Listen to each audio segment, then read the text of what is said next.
Welcome to Fall in the Field 2020. Plants and humans have evolved together for thousands of years. Plants providing food, medicine, and shelter for humans, while humans spread their seeds around the world. And we want you to consider the stories a place has to tell us, including the landscape here at Willowitt. Take a moment to close your eyes. Think of a landscape that's important to you. What do you see?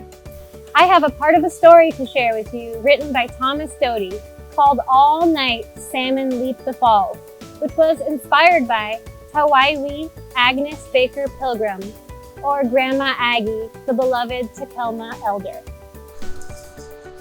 Wait a minute. How does salmon know how to find the water where they were born? That's a good question.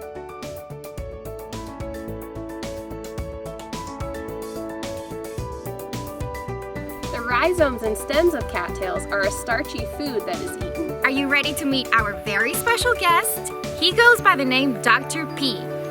Well, a herpetologist is a scientist who studies amphibians and reptiles. Reptiles like the western pond turtle. We're going to observe some of the salmon's external features. Let's take a look at the edible rhizomes.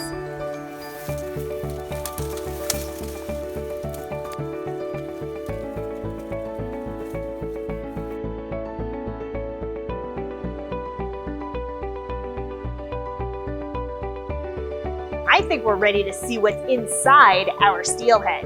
Now what, Dr. P? Now we wait.